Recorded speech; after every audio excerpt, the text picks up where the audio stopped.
Je vous salue tous dans le précieux nom de notre Seigneur Jésus-Christ. Quelle que soit votre position, que la grâce et la paix de Dieu reposent sur vous.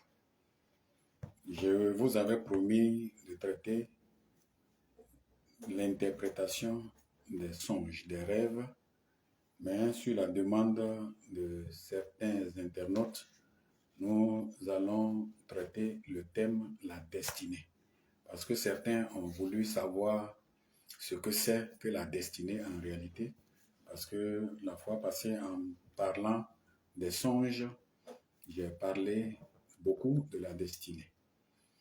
Alors, la destinée, qu'est-ce que c'est? La destinée est l'existence de l'homme sur terre planifiée par le Créateur et qui doit suivre un cours tracé selon sa préscience, selon la préscience de Dieu. C'est ce qu'on appelle la destinée. Pour le définir autrement, c'est le dessein de Dieu pour chaque être humain, la conception d'une existence bien planifiée à réaliser pour chaque être humain avec un objectif bien déterminé. C'est ce qu'on appelle la destinée. Quand nous lisons Actes, le chapitre 17, le verset 26, là, il est écrit « Il a fait que tous les hommes sortis d'un seul sang habitassent sur toute la surface de la terre, ayant déterminé la durée des temps et les bornes de leur demeure. » Ayant déterminé la durée des temps et les bornes de leur demeure. Qu'est-ce que cela veut dire? Cela veut dire que en créant chaque être humain, Dieu sait déjà où il doit naître, où il doit réussir sa destinée, sa vie, et puis le temps qu'il doit passer sur la terre avant de mourir pour le rejoindre. Donc, tous les êtres humains qui sont sur la terre, Dieu sait quand chaque être humain doit mourir pour le rejoindre. Dieu sait quel programme il a fait sur la vie de chacun. Donc, c'est ce programme de Dieu pour la vie de chaque être humain que nous appelons la destinée. Je vous donne quelques exemples dans la parole de Dieu. Quand vous prenez Jérémie, le chapitre 1, le verset 5, là, il est dit que quand Jérémie n'était pas encore né, il n'était pas encore sorti du ventre de sa mère, Dieu l'avait déjà programmé à être prophète des nations. Prophète des nations. C'est sa destinée. Mais dans ce que j'ai appelé Jérémie va être prophète des nations, il y a tout un tas d'éléments qui font partie de cette destinée et que Dieu seul détient. Le deuxième exemple que je peux vous donner, c'est l'exemple de Samson. Quand vous prenez Juge, le chapitre 13, le verset 5, là, Manoach et sa femme n'avaient pas d'enfant. Et puis l'ange de Dieu leur a été envoyé pour leur apporter ce message pour dire que la femme va concevoir et enfanter un fils. Et par rapport aux objectifs que Dieu s'est fixés pour cet enfant qui va naître, dont le nom est Samson, il y avait des dispositions préalables déjà que la femme devait prendre. L'enfant n'était pas encore conçu dans ses entrailles. Mais avant même que la conception n'ait lieu, à cause de l'objectif que Dieu s'est fixé, il a déjà donné des recommandations à la femme qu'elle doit suivre. Et c'est à la suite de ça qu'elle va tomber enceinte et puis faire l'enfant. C'est ce qu'on appelle la destinée.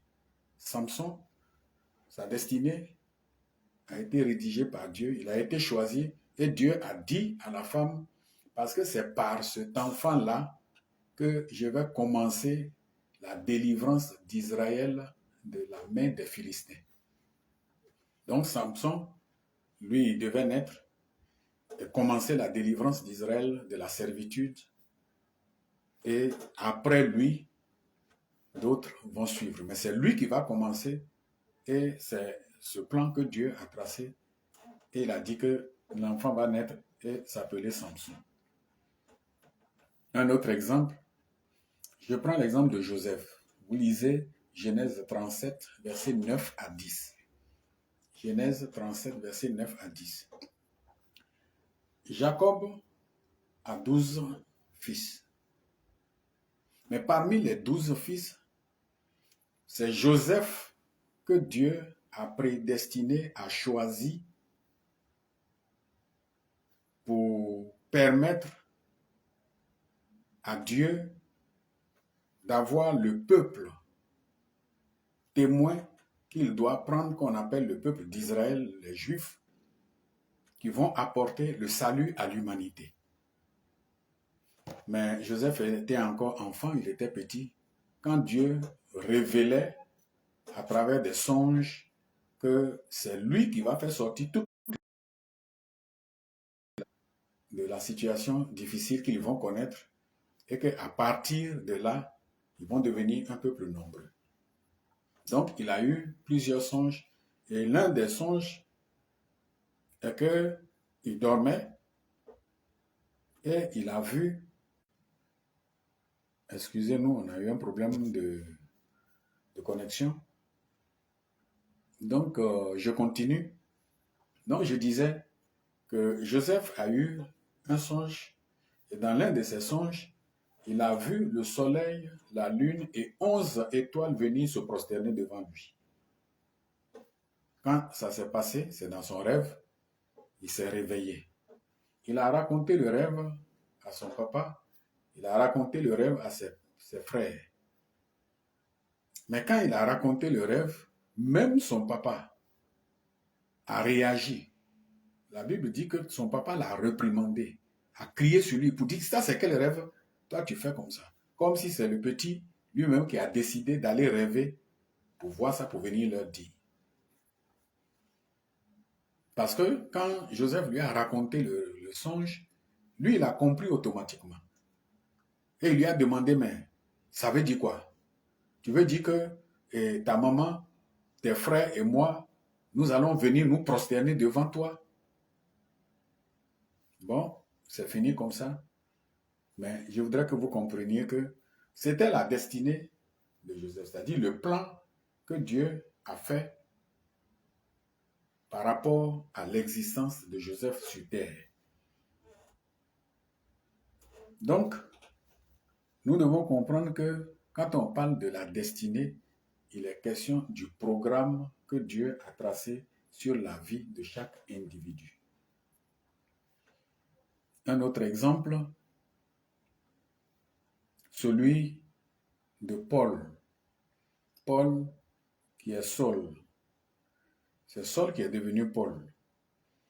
Mais quand Jésus lui est apparu, quand vous lisez Actes le chapitre 26, le verset 16, quand Jésus lui est apparu, il lui a dit, j'ai mis la main sur toi parce que tu vas accomplir une mission. C'est pourquoi je t'ai saisi. Et il lui a ajouté que les choses que tu as vues, les choses que tu as entendues, tu vas aller, tu vas en témoigner. Et puis, il y a d'autres choses que je vais te révéler. Je vais t'apparaître encore à d'autres reprises pour te montrer d'autres choses que je ne t'ai pas encore montrées. Donc, dans la vie de chaque être humain, il y a un programme que Dieu a tracé. C'est ce programme-là qu'on appelle simplement la destinée. Et le cours de la vie de l'homme que j'appelle la destinée peut changer en fonction du comportement de l'individu lui-même. C'est-à-dire la destinée de quelqu'un, le cours de sa vie, peut changer en fonction du comportement de l'individu lui-même.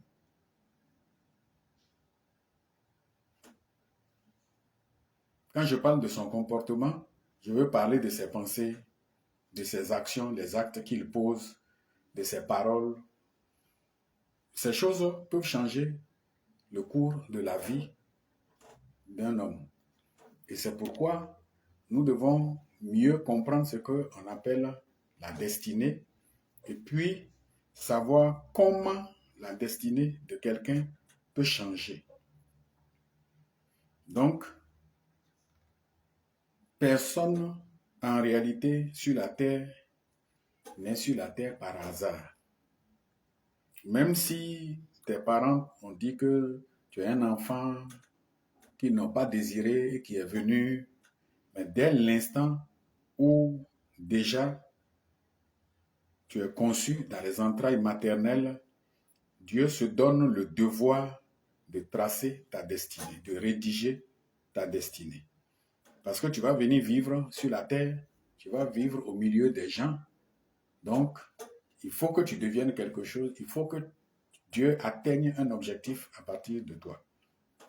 Dans Psaume 139, le verset 16, il est écrit « Quand je n'étais qu'une masse informe, tes yeux me voyaient, et sur ton livre étaient tous inscrits les jours qui m'étaient destinés avant qu'aucun d'eux existât. » Quand je n'étais qu'une masse informe, c'est-à-dire que quand j'ai connu l'existence dans les entrailles de ma mère avant que je ne devienne un être humain pour avoir des bras, la tête, les pieds, que après 9 mois que je connaisse l'existence, mais Dieu, lui, il a déjà pris son livre de destinée et puis il a rédigé tout ce qui concerne ma vie.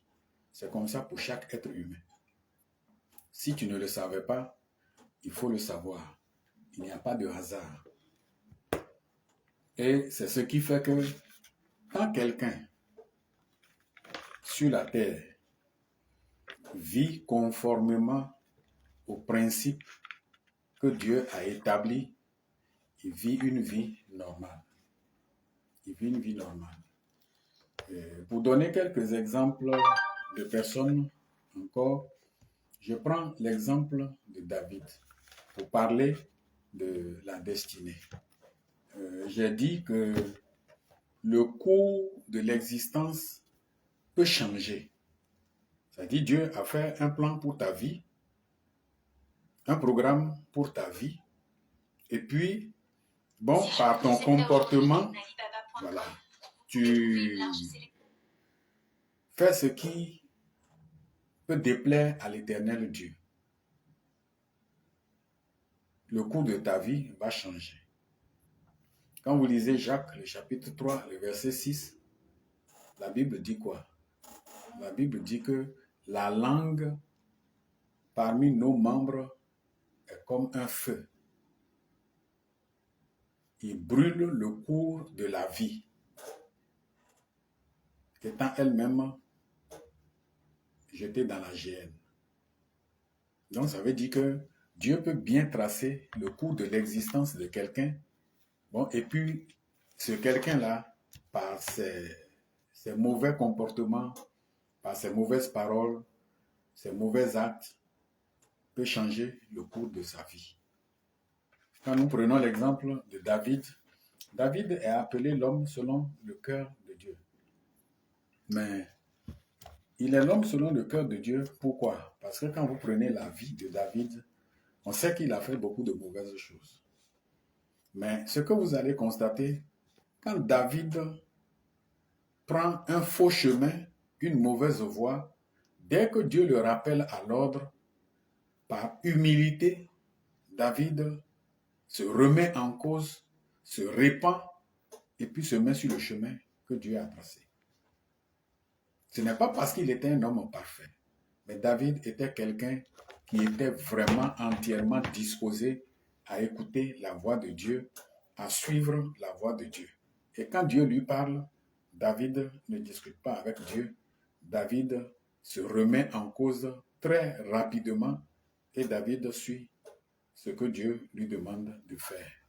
Quand vous prenez Actes, le chapitre 13, le verset 22, vous allez comprendre que David a été... C'est Dieu même qui a rendu témoignage de David pour dire qu'il est l'homme selon son cœur. Il est l'homme selon son cœur. Ça fait que David a vécu dans la volonté de Dieu, dans la justice de Dieu, pendant toute son existence ici-bas. Et c'est ce qui a fait que toutes les promesses que Dieu a faites à David, malgré que David est mort, mais quand Israël est en train de se détourner de Dieu et que Dieu va frapper Israël, mais il tient toujours compte des promesses qu'il a faites à David. Parce qu'il a témoigné que David a marché devant lui dans la justice et dans la fidélité.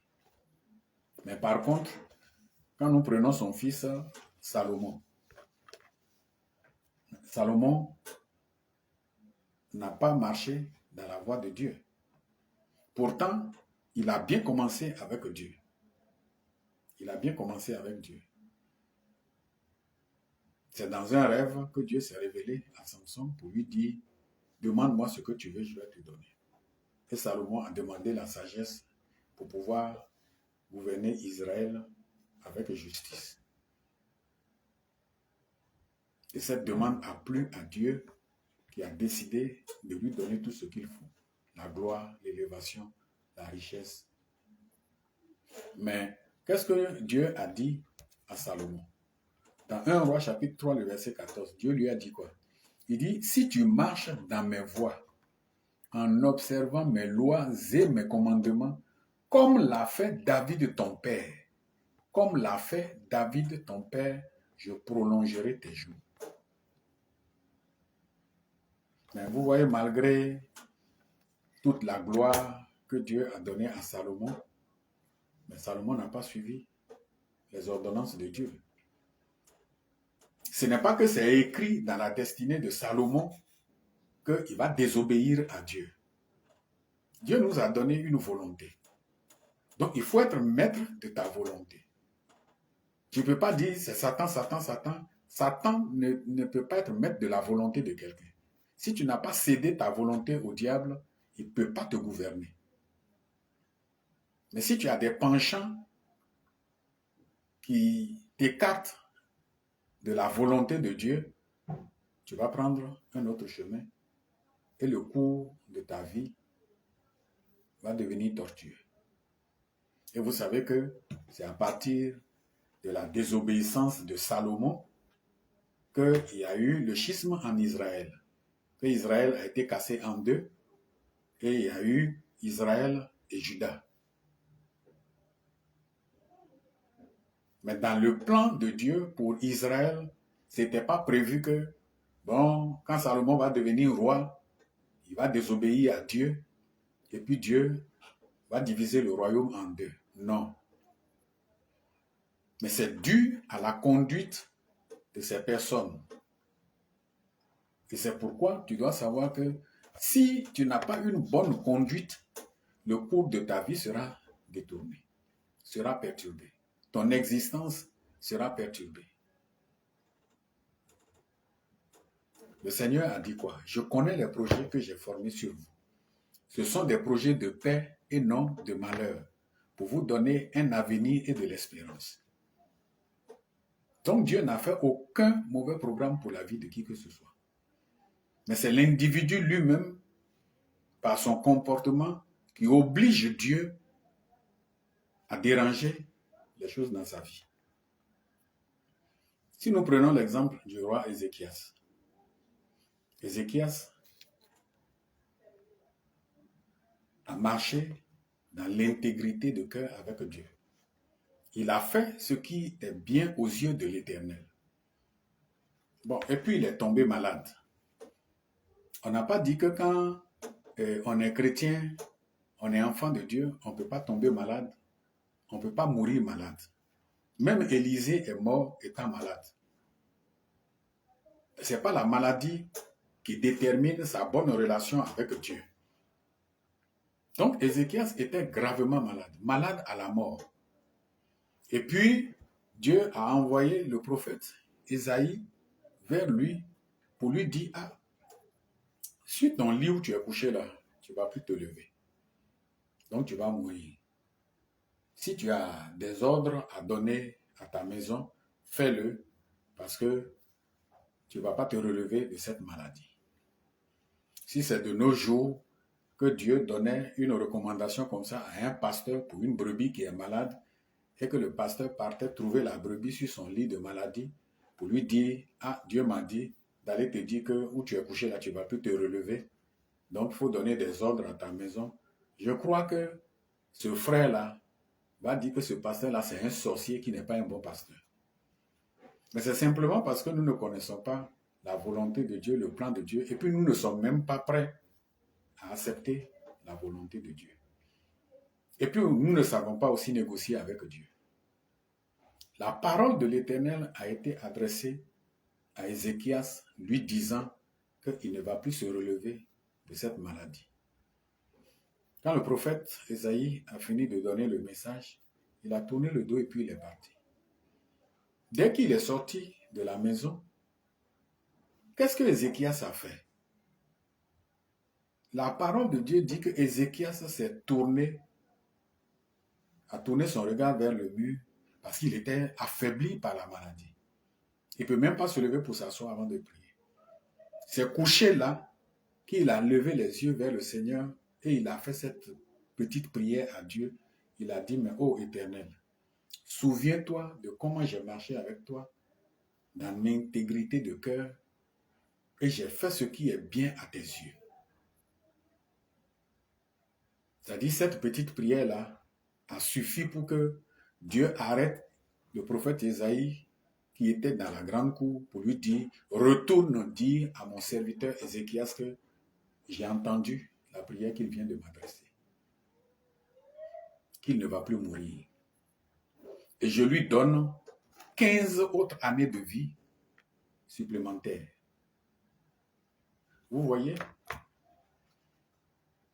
Donc, cet homme qui devait mourir, Dieu vient de prolonger sa vie de 15 autres années. C'est là que vous devez comprendre en réalité que la question de destinée est une question cruciale. Et puis si vous voyez des gens en train de vivre dans des situations difficiles, les dangers sont toujours à leur porte. Ils crient à Dieu, Dieu n'écoute pas. Ils sont même chrétiens, et puis le païen est encore mieux que ces chrétiens-là. Allez leur demander c'est quelle vie ils sont en train de mener. Parce que Dieu peut rédiger la destinée de quelqu'un, et cette destinée peut être perturbée simplement parce que la personne ne marche pas dans la voie du Seigneur.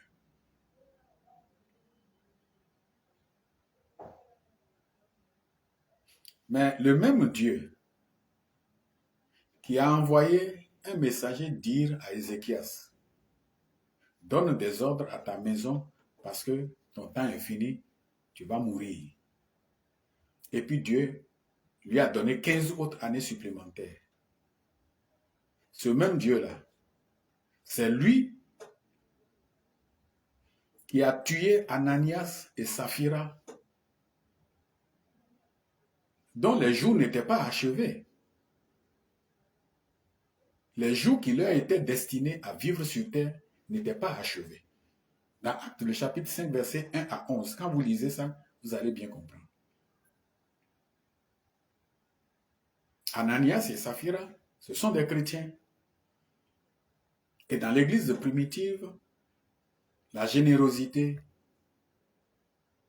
la bonté, la bienveillance, ces choses ont fait que certains vendaient leurs propriétés et apportaient l'argent pour qu'on assiste ceux qu'il faut assister.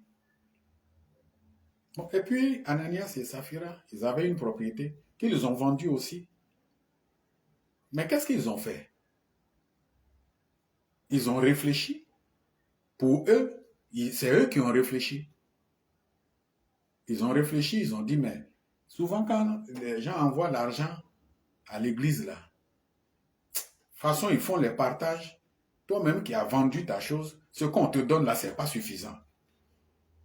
Et si on enlevait un peu pour garder à la maison, et puis même là-bas à l'église, s'ils ne nous ont pas donné beaucoup, Le peu qu'ils vont nous donner, quand on va venir mettre ce qu'on a gardé à la maison dessus, là, ça va nous aider. Vous voyez, c'est comme si c'est l'homme qui pense, alors qu'en réalité, ce n'est pas l'homme qui pense. C'est pourquoi je voudrais te faire comprendre que souvent, les réflexions que tu mènes et qui sont contraires à la volonté de Dieu, tu ne sais pas que tu es assis avec le diable en train de causer avec lui. Tu ne sais pas. Tu ne sais pas. Donc, Ananias et Saphira pensaient que c'est une sagesse, qu'ils sont intelligents. Or, en réalité, c'est le diable qui était au milieu d'eux. Et ils se sont accordés, ils ont mis une partie de l'argent à la maison. Et Ananias a pris le reste pour aller au temple, pour aller donner aux apôtres, à Pierre. Mais Dieu l'a dévancé pour révéler à Pierre qu'ils ont fait un faux jeu à la maison que lui, l'Éternel, ne peut pas cautionner. Et ce que je vous dis là, ce n'est pas l'Ancien Testament. Parce que Dieu n'a pas changé. Il est le même hier, aujourd'hui, éternellement. Dès qu'il est arrivé, il a présenté l'argent. Qu'est-ce que Pierre lui a dit? Il lui a demandé, mais est-ce que c'est à ce prix-là tu as vendu ton champ? Il dit oui, c'est à ce prix-là. C'est ça Pierre lui a demandé. Mais comment tu as pu accepter que le diable mette une telle pensée dans ton esprit et puis tu as accepté? Et tu penses que tu es venu tromper les hommes. Ce n'est pas nous tu es venu tromper, c'est Dieu tu as trompé. Dieu t'a déjà dévancé pour nous dire que tu as joué ce jeu-là à la maison. Et que lui n'est pas d'accord avec. On ne t'a pas dit d'aller vendre ton champ, c'est toi-même tu as réfléchi et tu as vu qu'il faut poser cette bonne action pour que l'Église soit soutenue, que Dieu aussi te bénisse. C'est ça, ils lui ont dit, mais tu as vendu le champ. Si tu ne l'avais pas vendu, ça va rester pour toi. Ce n'est pas mauvais. Quand tu as vendu le champ, l'argent est dans ta main. Tu pouvais aussi prendre la décision de ne plus envoyer l'argent là à l'église. Dieu ne va pas se plaindre. Parce que Dieu a dit dans sa parole que lui, il aime celui qui donne avec joie. Maintenant, vous qui êtes dans les églises, et puis, bon, on dit, on a appris de la Genèse à l'Apocalypse, on est sur la chair, on parle jusqu'à ce que tu n'as pas envie de donner même là. Tu dis, vraiment, il ne faut pas qu'ils nous maudissent. Et puis tu prends, tu donnes. Et chaque jour, c'est ça, tu donnes. Tu ne donnes pas parce que tu as envie de donner. Tu donnes parce que tu te sens obligé. C'est source de malédiction. Et ceux qui vous forcent la main, ils sont dans la malédiction. Vous qui donnez avec contrainte, vous êtes aussi dans la malédiction. Mais dès que c'est passé comme ça, il n'y a pas quelqu'un qui a touché Ananias. C'est Dieu qui a envoyé un ange pour le frapper sur place dans l'église, devant tout le monde. Et puis il est tombé. Le sang a commencé par couler, il est mort. Et les gens l'ont pris et puis ils sont allés l'enterrer. Sa femme a attendu jusqu'à il ne vient pas, il ne vient pas. Elle s'est levée pour dire, mais il faut que j'aille à l'église là-bas là, pour voir ce qui se passe. Dès qu'elle est arrivée, on l'a accueillie avec la nouvelle pour dire, mais madame Ananias, ton mari a envoyé telle somme à l'église là. Est-ce que c'est à ce prix-là que vous avez vendu le champ? Elle ne sait pas ce qui s'était passé. Elle aussi, elle a dit, mais pasteur, c'est ça, mais mon mari n'est pas venu ici, il ne vous a pas dit ça. Et puis, Pierre lui a dit, ceux qui ont enterré ton mari là, les voilà qui viennent. Ils vont te prendre aussi. Parce que vous avez comploté contre le Saint-Esprit. Dès que Pierre a fini de parler, il y a un ange qui a frappé la femme, elle est tombée sur place, elle est morte aussi. On l'a prise pour aller l'enterrer. Vous voyez? Donc, il est important que nous comprenions que notre vie ne nous appartient pas en réalité. Ta vie ne t'appartient pas. Ta vie appartient à Dieu. Ta vie appartient à Dieu. Tout ce que tu possèdes, c'est Dieu qui t'a donné, que tu sois chrétien ou que tu sois païen. Ce que tu vas devenir sur la terre, là, ce n'est pas aujourd'hui Dieu va s'asseoir pour réfléchir dessus. pour dire, bon, lui là, qu'est-ce que je peux faire pour lui aujourd'hui? Non, c'est pas comme ça. C'est déjà planifié depuis que tu étais dans le ventre de ta mère. Donc, si le plan de Dieu pour ta vie, les desseins de Dieu pour ta vie doivent s'accomplir paisiblement, normalement, ça ne dépendra que de toi-même. Ça ne dépendra que de toi. Donc, vous voyez que là où Dieu a prolongé la vie de quelqu'un, il a écourté la vie d'un autre. C'est-à-dire que les jours que Dieu a donnés à quelqu'un pour vivre sur terre, les jours sont finis. Et puis, parce qu'il a été honnête, il a été fidèle à Dieu, il a marché dans la crainte de Dieu, il a marché dans la justice de Dieu. C'est ça, il a rappelé à Dieu pour dire, mais ah Seigneur, mais souviens-toi au moins de comment j'ai marché avec toi, avec intégrité de cœur, et j'ai fait ce qui est bien à tes yeux. Dieu dit, c'est vrai, tu ne vas plus mourir. Je te donne encore 15 ans de plus. Et puis quelqu'un d'autre, que ses jours ne sont pas encore finis sur terre, Dieu a trouvé que lui, là, il ne doit plus continuer de vivre. Il a mis fin à ses jours. C'est pourquoi, dans Psaume 31, le verset 16, David a dit, « Mes destinées sont dans ta main. Délivre-moi de mes ennemis et de mes persécuteurs. » Mes destinées sont dans ta main. Délivre-moi de mes ennemis et de mes persécuteurs. Donc, tes destinées là, il faut les mettre dans la main de l'Éternel. Ne fais aucun plan sans consulter Dieu, sans l'avis de Dieu. Parce que ta vie ne t'appartient pas.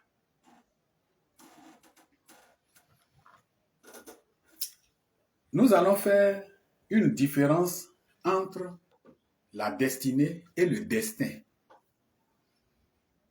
Parce que la destinée, ce n'est pas la même chose que le destin. Je vous ai dit que la destinée, c'est le plan que Dieu a tracé pour la vie, l'existence de chaque être humain. Et que ce plan peut connaître des modifications pendant le pèlerinage de chacun sur la terre. Et cela dépend de la manière de vivre de chaque être humain. Mais le destin, quant à lui, c'est autre chose. Le destin, c'est quoi? Le destin est la puissance mystérieuse à qui les anciens attribuaient le pouvoir de déterminer d'avance et d'une façon irrévocable la suite des événements. Ça veut dire quoi? Ça dit que quand les gens parlent de destin, le destin, les gens voient ça, la vie de l'être humain comme c'est une vie qui est programmée et qu'on ne peut pas modifier. Qu'on ne peut pas modifier. Donc le destin aussi est défini comme le sort d'une personne en tant qu'il résulte des forces extérieures invincibles. C'est comme si Dieu a tracé la vie de quelqu'un, tous les bonheurs qu'il doit recevoir, Dieu a tout tracé. Tous les malheurs qui doivent lui arriver, Dieu a tout tracé. C'est comme ça qu'on définit le destin. Or, en réalité, Dieu n'a pas prévu des malheurs pour qui que ce soit. Il a dit, je connais les projets que j'ai formés sur vous. Ce sont les projets de paix et non de malheur. Et l'Écriture dit ailleurs que Dieu n'est jamais tenté par le mal et il ne tente lui-même personne.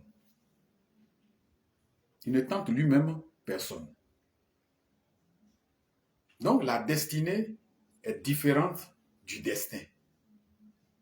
Le destin, c'est ce qui arrive aux personnes de bien comme de mal, indépendamment de leur volonté.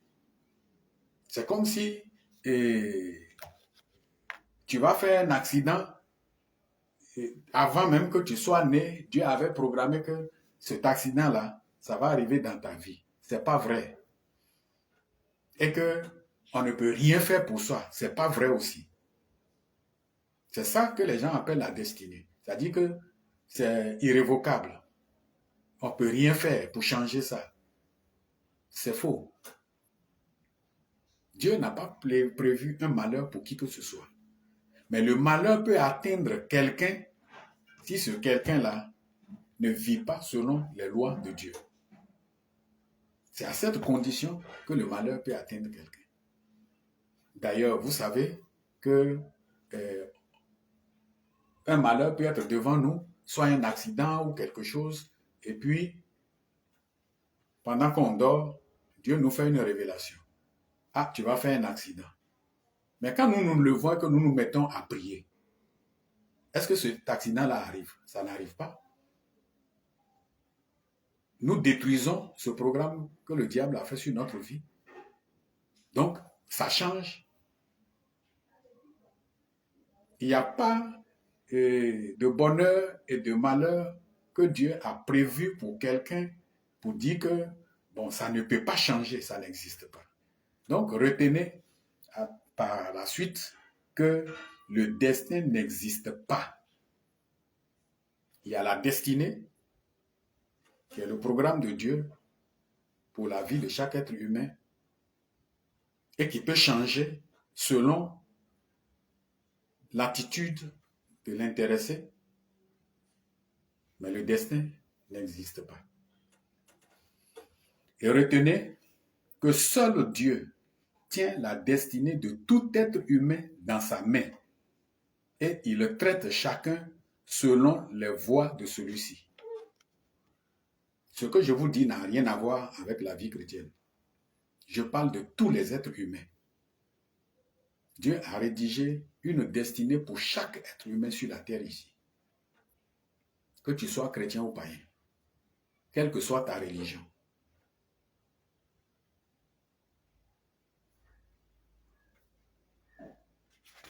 Dans Lamentation de Jérémie, parce que je vous ai dit que la destinée de tout être humain se trouve avec Dieu.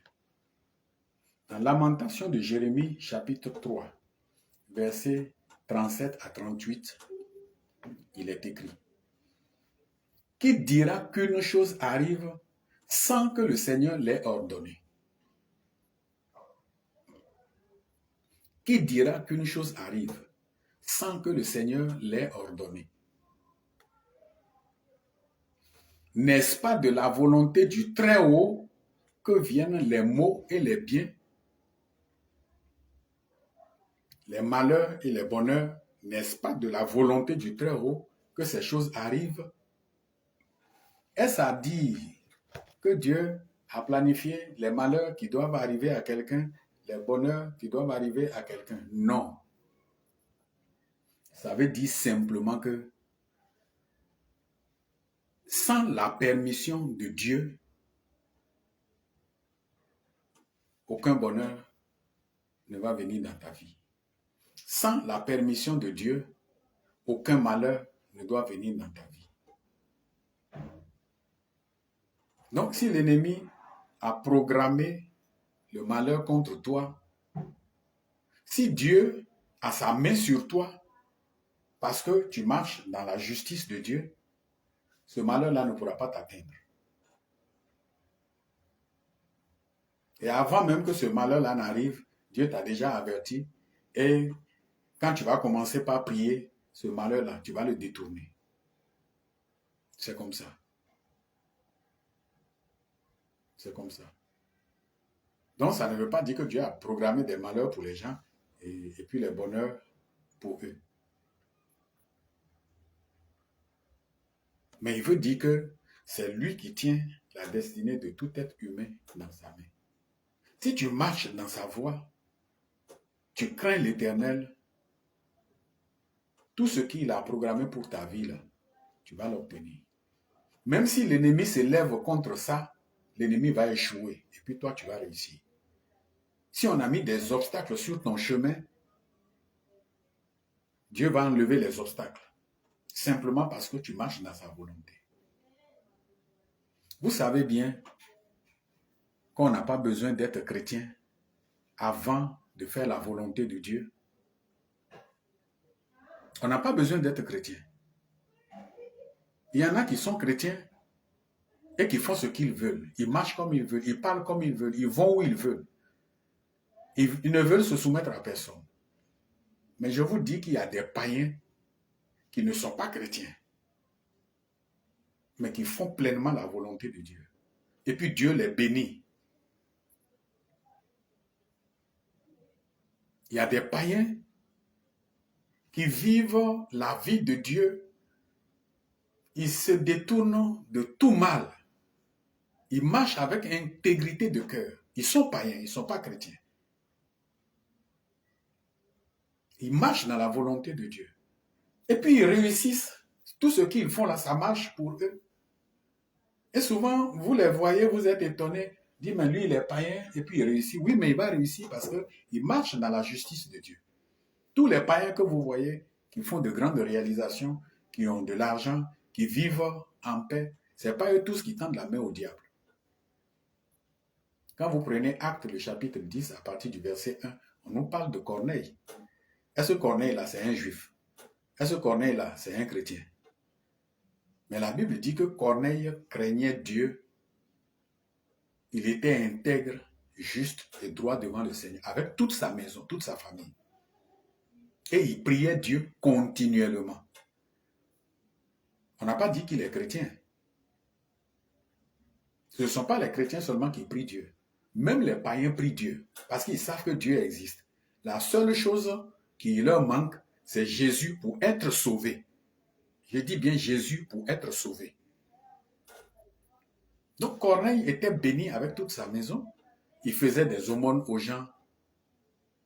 Il était généreux. Et il priait Dieu continuellement. Et quand Dieu a regardé la vie de cet homme, il s'est dit, mais c'est ce que je veux. Maintenant, la seule chose qui lui manque pour être sauvé, c'est Jésus. Il est bon, il craint Dieu, mais tant qu'il n'a pas Jésus, il n'aura pas le salut. Et c'est ce qui a obligé Dieu à lui apparaître au cours d'une prière, dans une vision, pour lui dire, envoie des gens à Joppé pour appeler Simon, il a un message pour toi. Et quand il a fini de prier, il a rassemblé les gens de sa maison. Il dit, mais j'étais en train de prier Dieu. Voici, il y a un ange qui m'est apparu et qui m'a dit comme ça, comme ça, comme ça. Et puis il a fait exactement ce que l'ange lui a dit. Et il a envoyé des gens pour chercher Pierre. Et quand Pierre est venu, Pierre a commencé par lui annoncer Christ. Avant que Pierre ne vienne, il a rassemblé toute sa famille, tous ses amis pour dire, on a un grand homme de Dieu qui vient. C'est Dieu même qui m'a dit d'envoyer le chercher. Tout le monde attendait Pierre. Quand Pierre est venu et qu'il a commencé par prêcher Christ, la Bible dit, tous ces païens-là, le Saint-Esprit est descendu sur eux. Et ils ont commencé par parler en langue. Ils ont commencé par parler en langue. Parce que c'est des cœurs qui étaient déjà disposés. Satan n'a pas de place en eux. Corneille est païen, mais Satan là n'a pas de place dans sa vie. Et c'est quelqu'un qui prospérait. Sa destinée n'avait pas de problème. Donc, il réussissait normalement sur la terre, mais seulement il ne peut pas être sauvé parce que celui qui a le Christ a la vie, celui qui n'a pas le Christ n'a pas la vie, mais la colère de Dieu demeure sur lui. Donc, il fallait qu'on vienne prêcher Christ à Corneille pour qu'il ait droit aussi au salut éternel. Vous voyez? Donc, comprenez que c'est de la main du Très-Haut que viennent les malheurs et les bonheurs. Si ta vie que tu mènes, ça mérite que Dieu t'envoie des malheurs, c'est lui qui t'enverra des malheurs. C'est lui qui t'enverra des malheurs, ce n'est pas le diable. C'est lui qui donne l'ordre à Satan pour dire, lui là, allez mélanger tout ce qu'il est en train de faire. Et pour terminer, je vais vous rendre un petit témoignage. Et puis le témoignage que je vais vous rendre se trouve dans Ruth, le chapitre 1. Il s'agit de Naomi et son mari Elimelech. Ils sont de Bethléem. Et la Bible dit que il fut un temps, la famine est arrivée. Donc la vie était devenue dure, difficile pour tout le monde. Ce n'est pas pour eux seuls. La vie était devenue difficile pour tout le monde. Et Naomi et son mari ont décidé d'aller à l'aventure. Mais aller à l'aventure, là, je ne dis pas que c'est mauvais. Mais il y a des règles, des principes qu'il faut respecter pour se mettre la route, pour dire on s'en va à l'aventure. Ils ont 2 fils. Ils ont décidé d'aller à l'aventure. Ils ont pris la route, ils sont partis. Sans consulter Dieu, qui est le maître de leur destinée. Nos destinées sont dans les mains de l'Éternel. Nulle part ailleurs. C'est lui qui décide. C'est pourquoi, avant de faire quelque chose, il faut son accord. Si tu n'as pas son accord, tu le verras sur ton chemin. C'est de ça il s'agit. Donc Naomi, son mari et ses 2 enfants sont allés à Moab. Les gens les ont vus. Ah bon, mais c'est comment? Non. Bon, comme le temps est trop dur là, on va aller se chercher ailleurs. Et vraiment, pour vous est bon. Ah, que Dieu soit avec vous. Généralement, c'est comme ça. Ils sont partis là. Ils sont partis sans la permission de Dieu.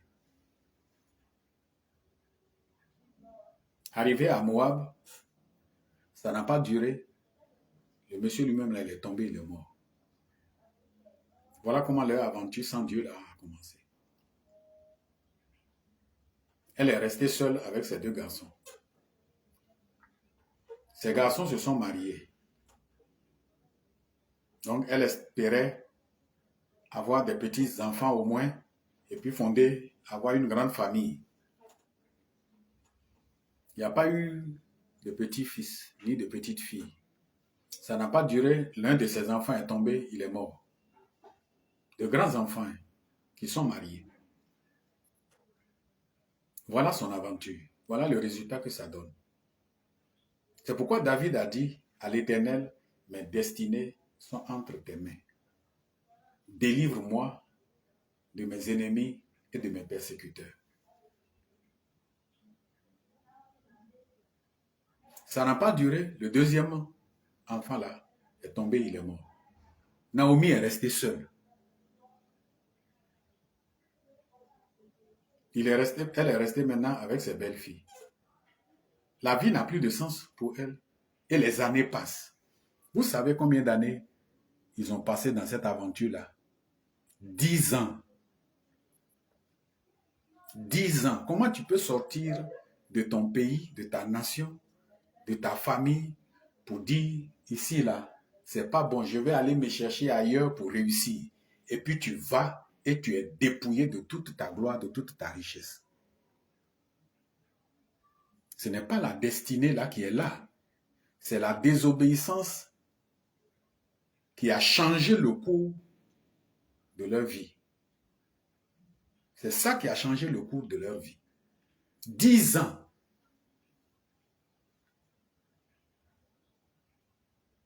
Elle n'a rien réalisé. Elle a tout perdu. Simplement parce que elle a fait ce voyage sans la permission de Dieu. On a beaucoup aujourd'hui qui sont partis à l'aventure. Ils ne peuvent plus revenir dans leur propre pays parce qu'ils n'ont rien réalisé ici, dans leur pays. Même s'ils prennent leur courage pour revenir, ils n'ont même pas de maison pour dormir dedans. Et là-bas aussi, là, ils n'ont rien réalisé. Et il y en a qui ont déjà fait 10 ans là-bas, 15 ans là-bas, 20 ans là-bas. Même pour prendre le seul sac à main qui leur reste pour revenir là, ils ont honte, ils ne peuvent pas revenir, ils vont mourir là-bas. Il faut la grâce de Dieu pour qu'ils reviennent dans leur honte, pour recommencer à zéro, recommencer où ils avaient laissé. C'est ce que vous devez comprendre. Quand Dieu a tracé ta destinée, il faut rester dans sa main pour que chaque jour, Il ouvre un peu le voile pour te guider. Quand tu veux prendre un autre chemin, accepte qu'il te réprimande pour te ramener sur la bonne voie. Si tu as péché contre lui, accepte qu'il te châtie, qu'il te punisse pour te ramener sur la bonne voie. C'est comme ça la vie. Mais celui qui ne veut pas marcher sur ce chemin, dans ce chemin, c'est sûr qu'il ne va pas réussir. Et vous savez, après 10 ans d'aventure, rempli d'amertume, de douleur, d'échecs, de larmes, de pauvreté, de misère, d'amaigrissement,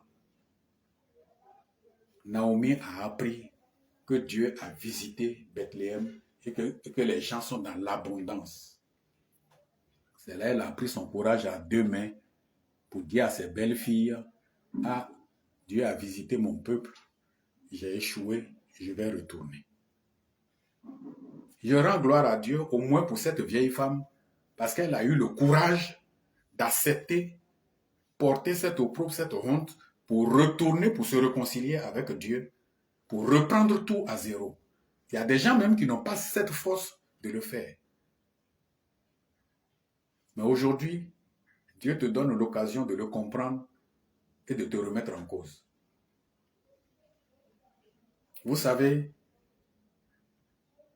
quand vous prenez les versets 20 et 21 de Ruth, chapitre 1, vous allez voir les déclarations de Naomi.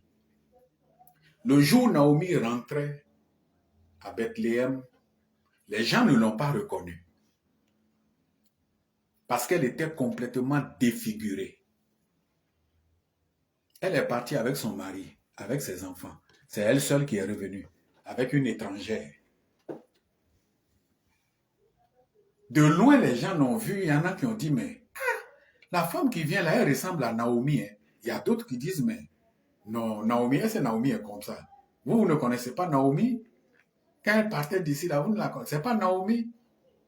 Jusqu'à ce qu'elle soit proche des gens et qu'on se rende compte que c'est Naomi et que les gens crient « Hé Naomi !» Quand Naomi a ouvert sa bouche là, voici ce que Naomi a dit aux gens. Elle leur dit, ne m'appelez pas Naomi. Parce que Naomi là, ça veut dire beauté. Naomi là, ça veut dire douceur. C'était une très belle femme. Une femme qui avait une douceur impossible. Qui avait une vie exemplaire. Mais j'ai dit, un peu de souffrance, un peu d'épreuve par laquelle Dieu est en train de te faire passer. Si tu refuses de supporter l'épreuve, mais tu vas connaître la plus grande honte. Dieu dit que l'humilité précède la gloire, mais l'orgueil précède la chute. Il y a des gens, leur foyer est détruit simplement à cause de l'orgueil. Ce n'est pas une affaire de sorcellerie. Ce n'est pas une affaire de diable. Laissez le diable tranquille.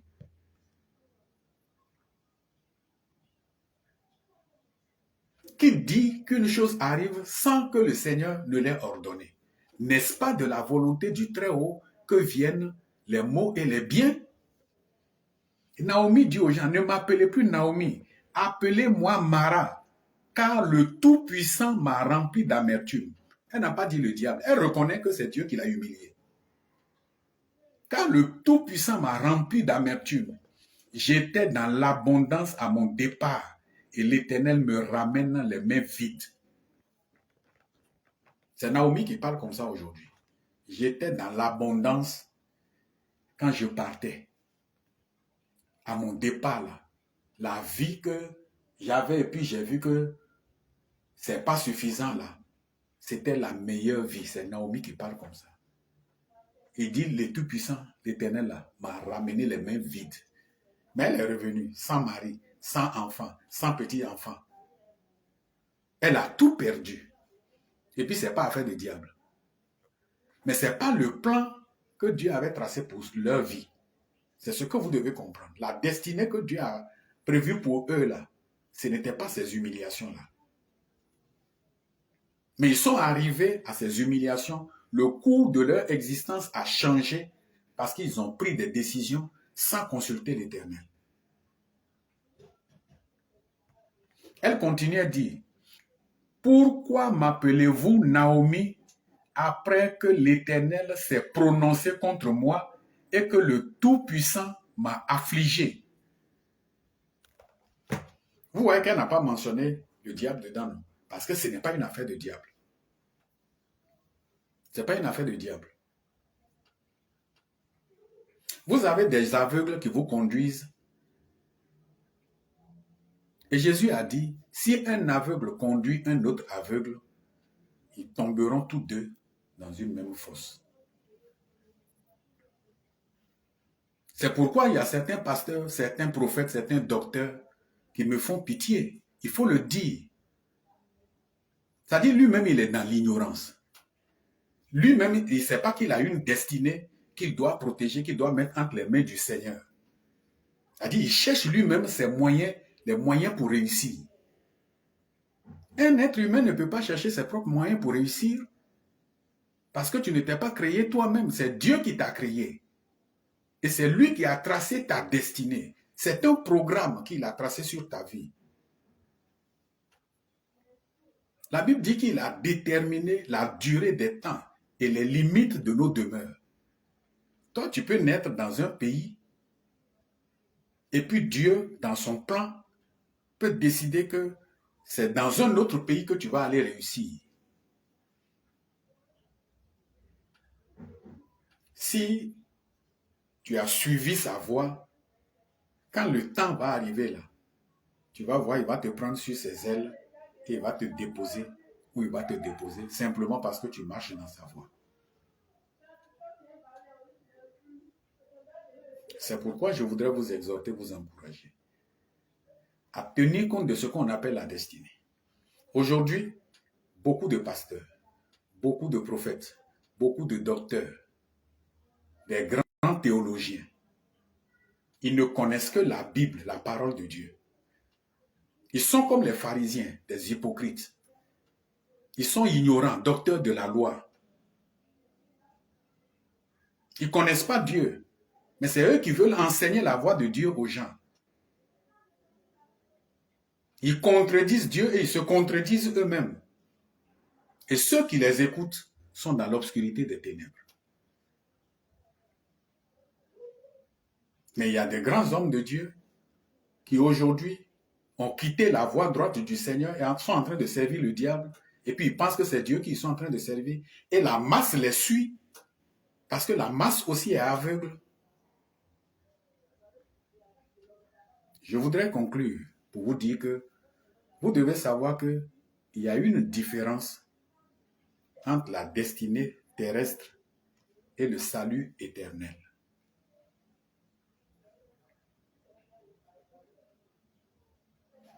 La vie que tu vas mener sur cette terre, c'est de cette vie-là que va dépendre tes succès, tes échecs, tes humiliations, tes élévations.